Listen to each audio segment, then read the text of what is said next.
할렐루야. 여러분 안녕하세요. 오늘도 하나님께 예배하러 나오신 여러분들을 주님의 이름으로 환영하고 축복합니다.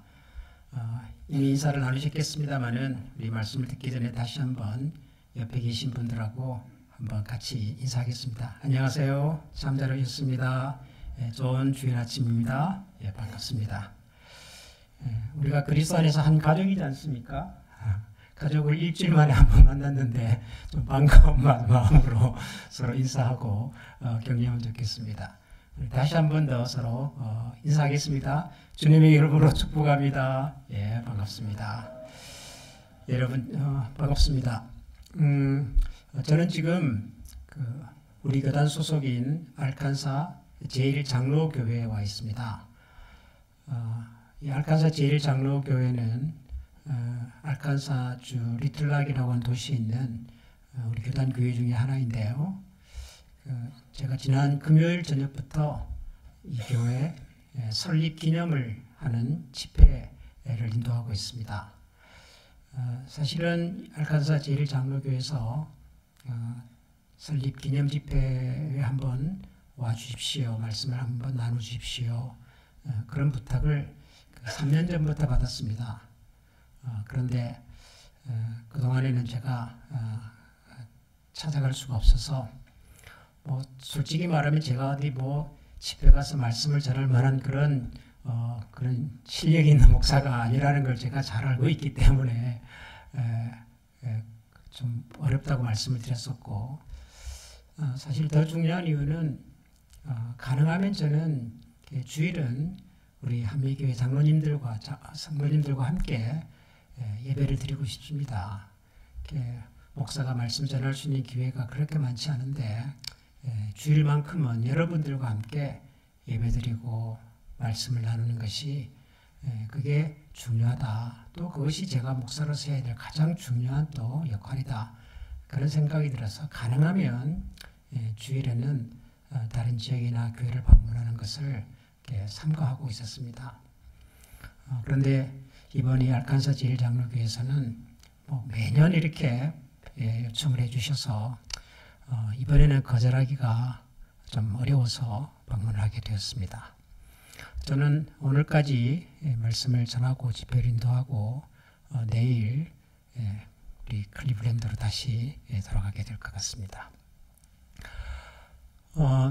제가 창세기 설교를 끝내고 난 다음에 믿음이라고 하는 주제에 대해서 말씀을 좀 나눠보겠습니다. 그렇게 말씀을 드렸죠. 2주 전에 그래서 믿음의 첫 번째 주제로서 믿음은 관계입니다. 그런 말씀을 한번 나누었고요. 그리고 지난주는 우리 교회 설립 기념 주일이라서 우리 배 목사님께서 말씀을 전해주셨고요. 그리고 오늘은 비록 영상으로이긴 하지만 두 번째 믿음에 관한 두 번째 주제를 여러분들과 좀 나누어 보고 싶습니다. 제가 믿음에 관한 말씀을 드리면서 그런 설명을 드렸죠. 믿음이라고 하는 것은 사실 굉장히 큰 이야기다. 믿음이라고 하는 단어는 어떻게 보면 우리 기독교 신앙의 전부를 다 포함하고 있는 굉장히 큰 그릇인데, 그래서 이 믿음에 대한 얘기를 할 때 사실 믿음을 어떻게 설명하는가가 참 어렵다. 그런 말씀을 제가 드렸습니다. 우리가 보통 믿습니까? 혹은 믿음이 있습니까? 이런 질문들을 많이 하기도 하고 또 듣기도 하는데, 그런 질문을 받았을 때 대답이 그렇게 쉽지는 않습니다. 믿음이 없는 건 아닌데, 믿지 않는 건 아닌데, 도대체 우리가 무엇을 믿는지, 어떻게 믿는지, 혹은 믿음이 있다는 것을 어떻게 증명할 수 있는지, 보여줄 수 있는지, 그렇게 누군가가 물어온다면 참 설명이 어렵다. 그런 말씀을 제가 드렸습니다.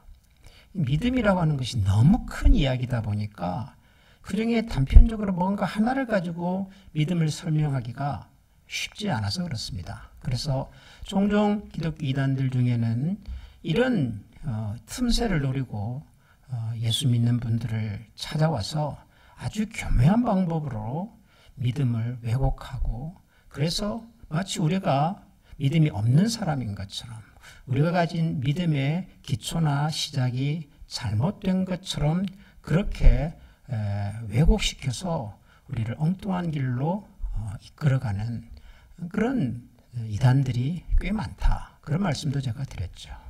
믿음이 너무 큰 얘기라서 그렇습니다. 마치 이런 것하고 저는 비슷하다고 봐요. 한국 사람들이 가장 좋아하는 운동이 등산입니다. 주로 남자들 얘기겠지요. 한국은 산이 많으니까요. 집 근처에도 동네 산들도 있고 하니까 마음만 먹으면 등산을 하지요. 그런데 여러분, 등산이라고 하는 것을 가만히 생각해 보면 이제 산 초입에 들어서서 이제 등산을 시작하는 과정, 시작하는 단계가 있죠. 그다음에 이제 산을 올라가다가 중간쯤 머물러 보면 거기 참 전망대도 있고 아주 경관이 아름다운 그런 장소를 보면 거기 앉아서 물도 한잔 마시고 간식도 먹고 그러기도 하지요.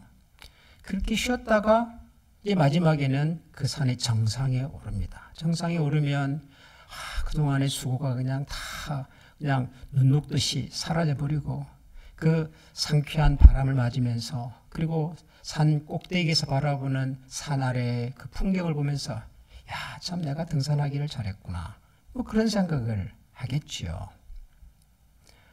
그런데 만약에 누군가가 이제 등산 초입에 들어와서 조금 올라가려고 하다가 아유, 내가 이 고생 뭐하러 하지? 그런 생각이 들어서 그냥 돌아왔다고 가정을 해봅시다. 등산 초입에서, 입구에서 그래도 몇 분 혹은 몇십 분을 좀 걸어 들어간 거잖아요. 그럼 그 사람은 등산을 한 겁니까? 안 한 겁니까? 하다가 돌아왔으니까 등산을 안 했다라고 말할 수도 있겠으나, 그러나 그 사람이 산을 가고 싶어서, 산을 타고 싶어서 시작한 거는 맞잖아요. 그러니까 등산을 했다고도 말하기 어렵고 안 했다고 말하기도 참 애매한, 그러나 등산을 한 거는 맞아요. 혹은 중간에 전망대까지 갔다가 거기서 물 한 모금 마시고 돌아왔다고 가정을 해봅시다. 그럼 그 사람 등산을 한 건가요? 안 한 건가요? 그것도 안 했다고 말하기도 어렵고 또 했다고도 말하기도 어렵고. 왜 그러냐면 등산이라고 하는 것은 사실은 과정인 거거든요. 과정.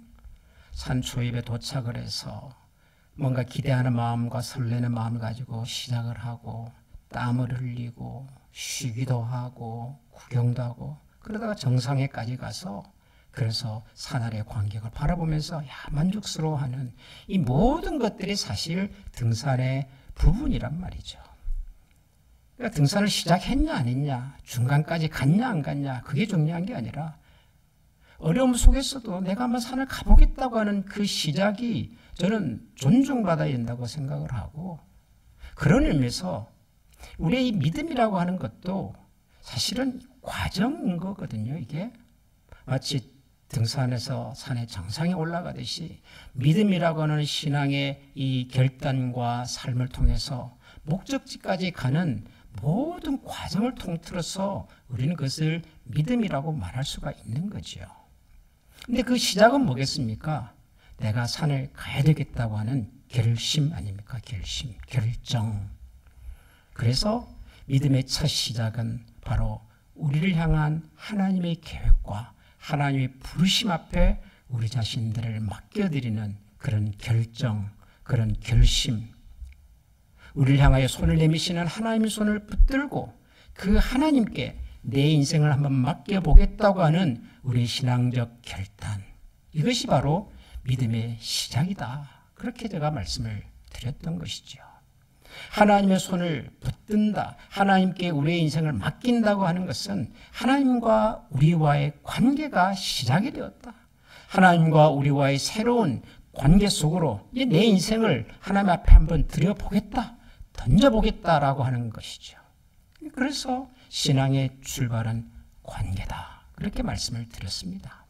하나님께서 아브라함이라는 사람을 찾아와서 내가 너 본토 친척 아비 집을 떠나봐라. 내가 너에게 지시할 땅으로 한번 가봐라. 그리하면 내가 너를 창대하게 하겠다. 너를 통해서 큰 민족을 이루게 하겠다. 너가 복의 근본이 되게 하겠다. 하나님께서 그렇게 말씀해 주실 때, 하나님께서 그렇게 찾아와서 아브라함에게 손을 내미실 때, 그 하나님의 손을 붙들고 하나님의 계획과 하나님의 섭리 속에 내 인생을 한번 기꺼이 들여보는 그 결심, 하나님과 아브라함의 새로운 관계의 성립, 그것이 바로 믿음의 시작이다. 그렇게 설명을 드렸던 것이죠.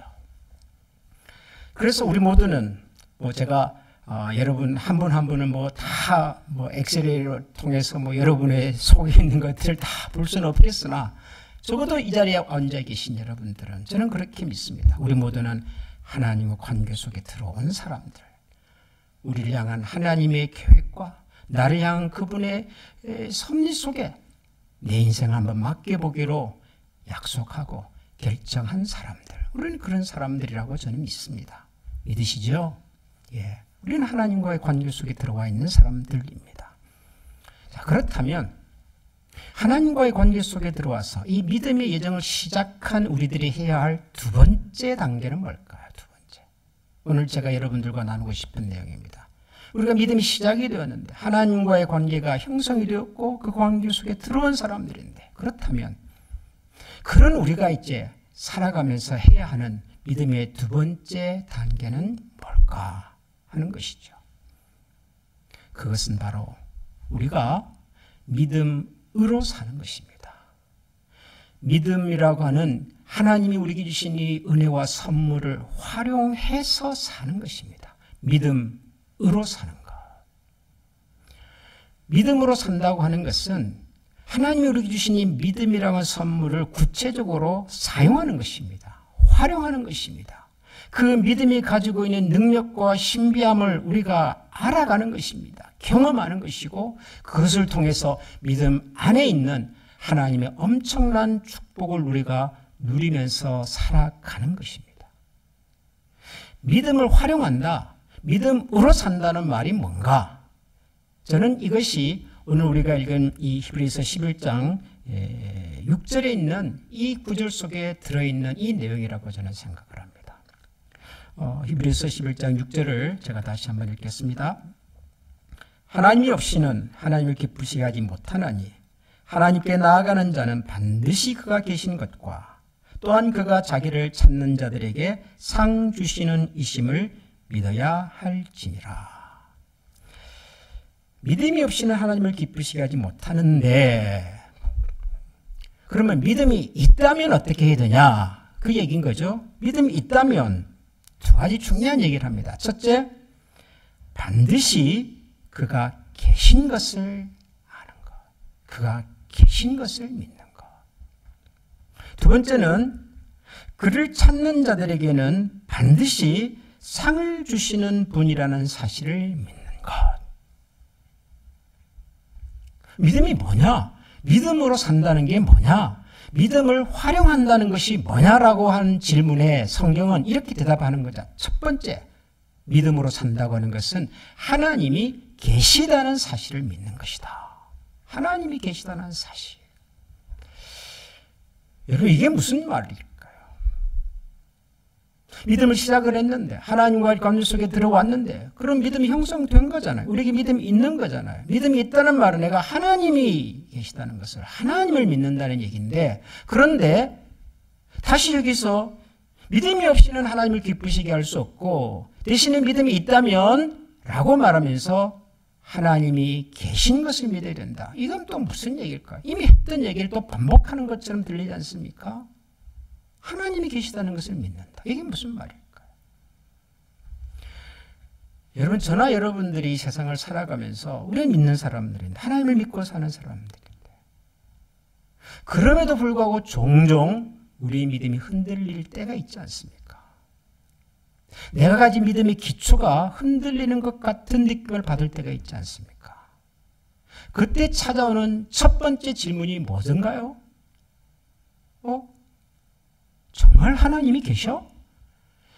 정말 하나님께서 나를 이런 상황에 그냥 내버려 두신단 말이야? 아니 어떻게 하나님이 살아계시다면서 나에게 이런 문제를, 이런 어려움을, 아니 어떻게 하나님은 모른 척 하실 수가 있어. 우리가 그런 생각을 종종 합니다. 우리의 믿음이 흔들린다, 믿음이 약해진다라고 하는 말 속에 있는 제일 첫 번째 단계가 바로 이런 회의잖아요.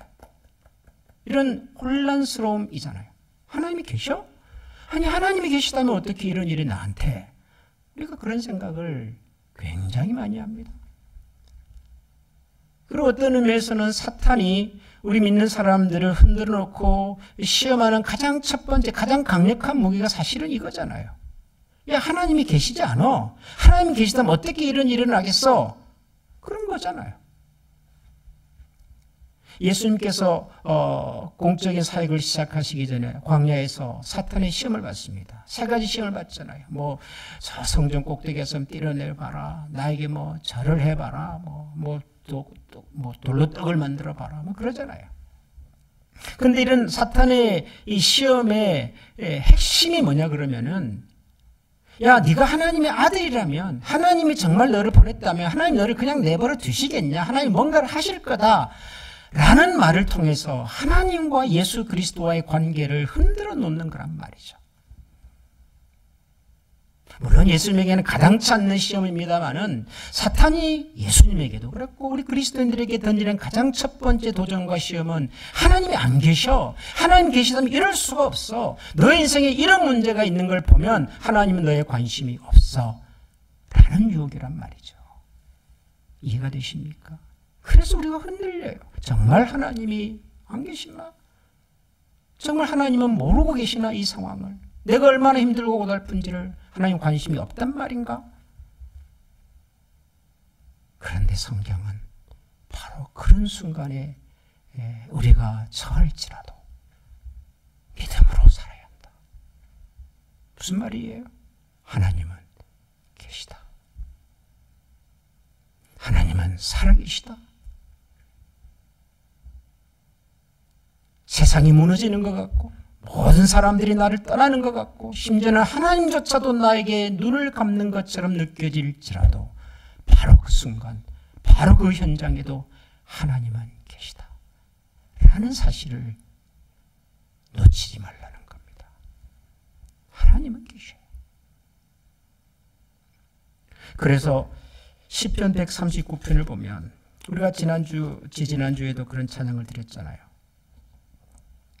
시편 139편에 보면 이 시를 기록한 분이 이런 고백을 합니다. 7절에 내가 주의 영을 떠나 어디로 가며 주의 앞에서 어디로 피하리까? 내가 하늘에 올라갈지라도 거기 계시며 수월에 내 자리를 펼지라도 거기 계시나이다. 내가 새벽 날개를 치며 바다 끝에 가서 거주할지라도 거기서도 주의 손이 나를 인도하시며 주의 오른손이 나를 붙드시리다. 내가 주의 영을 떠나 어디로 가겠습니까? 내가 하늘에 올라갈지라도 거기 계시며 수월에 즉 지옥 저 깊은 곳에 내가 내려갈지라도 거기도 계시고 내가 새벽 날개를 치며 바다 끝에 가서 거주할지라도 거기서도 주의 손이 나를 인도하십니다. 내가 인간으로서 경험할 수 있는 세상의 끝이라고 생각되는 곳, 하늘 저 꼭대기든 저 깊은 바닷속이든 혹은 저 바다 끝이라 할지라도 거기서도 하나님께서는 계시더라. 여러분, 우리가 세상을 살아가면서 우리의 가장 큰 위로와 힘이 된다는 것이 저는 바로 이 말씀 속에 있는 것 같아요. 하나님이 계시다. 하나님이. 여러분의 억울함과 여러분의 속상함과 세상 사람들은 눈을 감고 귀를 닫고 여러분의 얘기와 여러분의 호소에 다 무감각할지라도 하나님은 계시다. 하나님은. 저는 제가 목회자로 살아오면서 저도 때로는 힘들고 때로는 그냥 주저앉아 버리고 싶고 속상하고 모든 것을 막 내려놓고 싶고 하는 순간이 왜 없었겠습니까? 많은. 그럴 때 제게 가장 큰 위로가 되었던 말씀이 있다면 그것은 바로 하나님은 계시다. 하나님이 계시다. 하나님을 향한 나의 선택과 하나님을 향한 나의 결정과 하나님을 향한 나의 마음을 하나님은 아신다. 제가 하나님 앞에 나와서 기도할 때 제가 가장 강력하게 하나님 앞에 사용할 수 있는 무게가 있다면 저는 이거예요. 하나님 저의 마음을 아시지 않습니까? 저는 하나님이 계시다는 사실을 압니다. 믿습니다. 하나님이 계시기 때문에 하나님의 방식대로 하나님의 거룩하신 뜻대로 이 일을 이루어 주시옵소서. 제가 하나님 앞에 할 수 있는, 올릴 수 있는 가장 강력한 기도의 북인 거죠. 하나님이 계시다. 사랑하는 한미 가족 여러분, 믿음으로 산다는 것의 첫 번째 단계는 하나님은 계시다는 사실을 믿는 것입니다. 하나님 계십니다. 두 번째, 믿음으로 산다는 것의 두 번째, 히브리서 저자는 이렇게 말합니다. 그가 계신 것과 또한 그가 자기를 찾는 자들에게 상 주시는 이심을 믿어야 할지니라. 자기를 찾는 자들에게 상을 주신다. 이게 무슨 말이죠? 하나님을 찾는 사람, 하나님에게 다가가는 사람, 하나님에게 구하는 사람을 하나님께서는 반드시 응답해 주신다. 돌아보아 주신다. 반응하신다. 라는 말이죠. 하나님을 찾고 하나님을 구하고 하나님께 다가가고 하나님께 문을 두드릴 때 하나님께서는 반드시 응답하신다. 말씀하신다. 반응하신다. 행동하신다. 라는 사실을 믿는 것입니다. 하나님은 계실 뿐만 아니라 그 하나님께서는 우리의 간구에, 우리의 호소에, 우리의 상황 속에 어떤 방법으로든지 응답하신다는 사실을 여러분 기억하시기 바랍니다. 우리 생각에는 아무리 생각을 해봐도 이 상황과 이 문제를 해결할 수 있는 방법이 없어요. 보이질 않아요. 우리 생각에는 아무리 수고를 하고 애를 써봐도 지금 이 한계와 이 문제를 풀어낼 수 있는 길이, 수단이 전혀 보이지 않습니다. 막다른 골목 같고 낭떠러지 같고 엄청난 장벽 앞에 부딪혀 있는 것 같아요. 그런데 여러분, 하나님은 그런 우리에게도 우리가 하나님을 찾고 두드리고 구하면 하나님은 응답하십니다. 반응하십니다. 우리가 모르는 것 한 가지 있어요. 그건 뭐냐면 우리가 생각하는 대로 하나님이 반응해 주시기를 우리가 기대하는 거죠. 우리는 하나님께서 반응하실 수 있는 방식과 시간과 모든 것들을 우리가 다 만들어놔요. 그러니까 틀을 만들어 놓는 거죠. 그 틀 안에서 하나님이 반응해 주시기를 바라는데 하나님께서는 우리가 만든 틀에 갇히시는 분이 아니시잖아요. 그래서 때로는 우리가 만든 틀을 벗어나서 넘어서 반응하시고 다가오시고 찾아오실 때가 있어요. 우리가 그걸 몰라요. 왜냐? 우리가 만드는 틀 밖을 우리가 볼 수가 없으니까. 그런데 여러분, 하나님께서는 우리가 만든 틀에 갇히시는 분이 아니라 틀을 넘어서서 역사하시는 하나님이시잖아요. 하나님이 찾아오시는 방식과 그분이 우리에게 다가오시는 그 방식은 상상도 할 수 없는 방식일 때가 얼마나 많은지 몰라요. 차라리 내가 기대하고 내가 상상하는 대로 찾아와 주시지 않은 것이 얼마나 감사하고 얼마나 고마운지 몰라요. 내 방식대로, 내 생각대로, 내 계획대로 찾아왔다면, 그래서 내 머릿속에 나온 것이기 때문에 아마 그 결과를 보면서도 우리는 흡족해하지 않을 수가 있어요. 우리가 인간이니까. 그런데 하나님은 실수가 없으시잖아요. 우리를 향한 하나님의 계획은 선하시잖아요. 실수가 없는 하나님, 선하신 하나님께서 우리에게 찾아오시는 방식은 언제나 선하고 언제나 완벽하고 언제나 우리에게 최선의 최고의 선물로 찾아와요.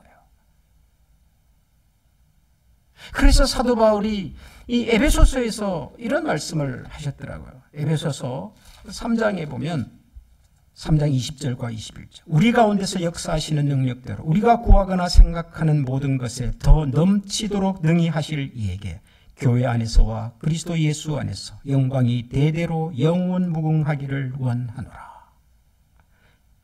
우리 가운데서 역사하시는 능력대로, 하나님의 능력대로 우리가 구하거나 생각하는 모든 것에 더 넘치도록 능히 하실 이에게, 우리가 구하고 우리가 상상하고 우리가 기대하는 것보다 더 넘치도록 능히 하실 그분 때문에, 그분이 계셔서 어떻게 한다고요?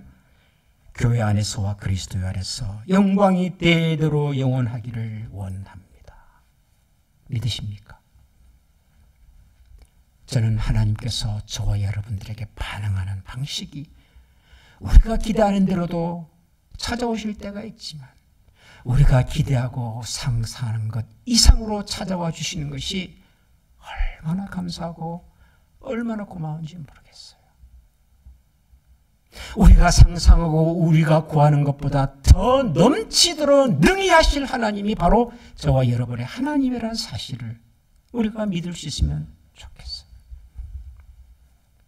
믿음으로 산다고 하는 것은 단순한 두 가지입니다. 첫 번째, 하나님이 계시다. 어떤 상황 속에서도, 어떤 문제 속에서도, 어떤 고독 속에서도, 고통 속에서도 하나님은 계시다는 사실을 우리가 잊지 않는 것입니다.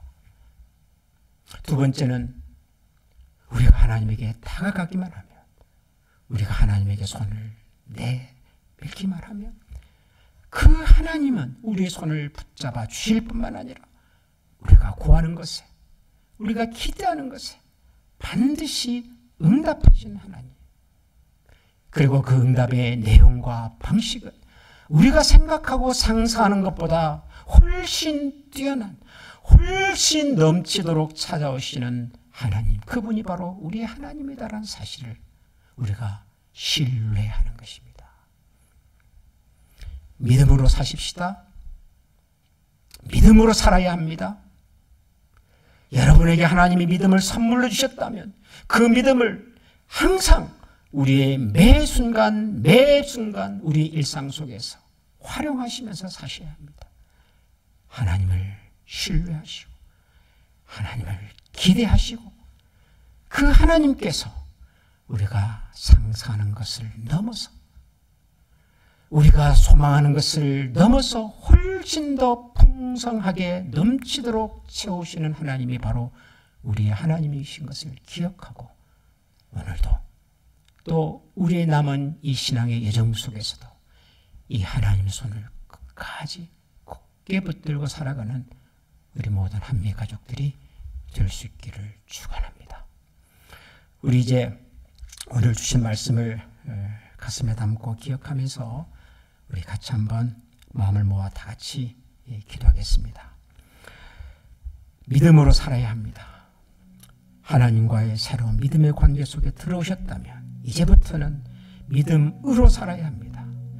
믿음으로 산다고 하는 것은 믿음을 활용하는 것이고, 믿음을 활용한다는 것은 하나님이 계시다는 것과 하나님을 찾는 자들에게는 반드시 찾아와 주시며 말씀해 주시며 응답하신다는 사실을 믿고 신뢰하는 것입니다. 하나님, 오늘도 우리에게 주신 이 믿음의 약속을 따라서 믿음으로 살아갈 수 있도록 저희들에게 은혜를 더하여 주시고, 하나님에 대한 근본적인 신뢰가 흔들리지 않고 무너지지 않고 살아갈 수 있는 우리 모두가 되게 해달라고 이 시간 우리 다 같이 한번 마음을 모아 통성으로 기도하겠습니다. 다 같이 기도하겠습니다. 존귀하신 하나님 아버지, 감사합니다.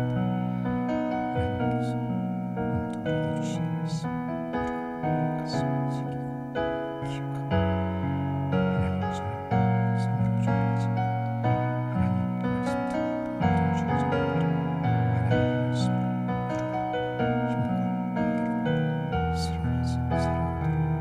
하나님이 도우시고 축복을 주시옵소서.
저희들에게 은혜와 선물로 주신 믿음을 소중하게 간직하고 또 우리에게 이제 남아있는 이 믿음의 여정을 바라보면서 하나님에 대한 근본적인 신뢰와 믿음을 가지고 이 세상을 믿음으로 살아가기를 소원하는 모든 주의 백성들 머리 위에 우리 주 예수 그리스도의 은혜와 하나님의 사랑과 성령의 교통하시는 은총이 지금부터 영원토록 함께 계시기를 축원하옵나이다.